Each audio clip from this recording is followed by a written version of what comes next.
অনিকেতের মুখে ডিভোর্সের কথাটা শুনে অনন্যা এবার নিজ থেকে অনিকেতকে ডিভোর্স দিয়ে শ্যামলী আর অনিকেতকে এক করে দিল। হ্যাঁ বন্ধুরা, এমনটাই দেখতে পারবে আজকের পর্বে। বিস্তারিত জানতে ভিডিওটিতে লাইক দিয়ে চ্যানেলটিকে সাবস্ক্রাইব করে পুরো ভিডিওটি তোমরা দেখতে থাকো। গল্পের শুরুতে আমরা দেখতে পারবো শ্যামলীরা যখন ঘুমিয়েছে রাতের বেলা মোড়ল কিছু লোকজন নিয়ে এসে ওই দাদুর বাড়িতে আগুন লাগিয়ে দিতে লাগলো আর বলতে লাগলো, এই বাড়িটার জন্য আমার অনেক দিনের আশা ছিল, আজকে আগুন দিয়ে পুড়িয়ে ফেলে তারপরে ভিটে মাটি আমার নামে করে ফেলবো। তখন এই কথাটা শ্যামলী শুনতে থাকে।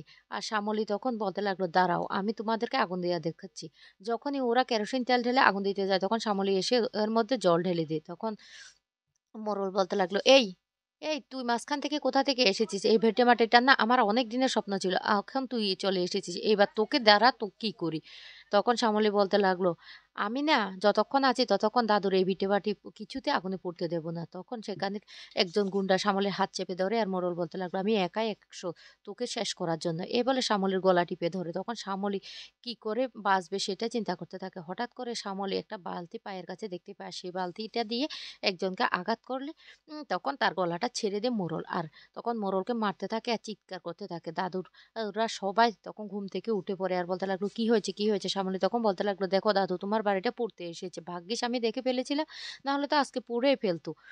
দেখো তখন বলতে লাগলো, এই মোড়ল তোর অত্যাচারে না গ্রামের মেয়ে ছেলেরা চলাফেরা করতে পারতো না, আজকে শ্যামলী আমাদেরকে সাহস জুগিয়ে দিয়েছে, এবার তোকে কি অবস্থা করে দেখ। এই বলে সবাই মারতে থাকে। শ্যামলী তখন বলতে লাগলো, না না, ওকে এইভাবে মারলে হবে না, ওকে পুলিশের হাতে দিতে হবে, তারা আমি পুলিশকে ফোন করছি, ওকে পুলিশের হাতে তুলে দিতে হবে। অন্যদিকে দেখা যায় রাতের বেলা অনন্যার পাশে অনিকেত নেই। তখন অনন্যা বলতে লাগলো, অনিকেত কোথায় গেল? এই বলে অনিকেতকে খুঁজতে থাকে। অনিকেতের দিকে শ্যামলীর ঘরে গিয়ে শ্যামলীর কাপড় বুকে জড়িয়ে কান্না করতে থাকে। তখন সমস্ত কথাগুলি অনন্যা শুনতে পায় আর অনন্যা এসে বলতে লাগলো, অনিকেত তুমি এখন কেন শ্যামলীর কাপড় ধরে কান্না করছো? শ্যামলী তো তোমার অতীত ছিল। তখন বলতে লাগলো, না শ্যামলী আমার অতীত কোনোদিন ছিল না, শ্যামলী আমার বর্তমান। তখন বলতে লাগলো, তাহলে আমি কি? তখন বলতে লাগলো, তুমি কি? সেটাই তো বড় প্রশ্ন হলো। আমি শ্যামলীকে খুব ভালোবাসি আর শ্যামলীও আমাকে খুব ভালোবাসে, আমাদের দুজনের খুব সুখের সংসার ছিল, একমাত্র ইগোর কারণে আমাদের সম্পর্কটা আজকে এই এই পর্যায়ে এসে গেছে আর তুমি মাঝখান থেকে ঢুকে গেছো। তখন এই কথা শুনে অনন্যা কাঁদতে থাকে।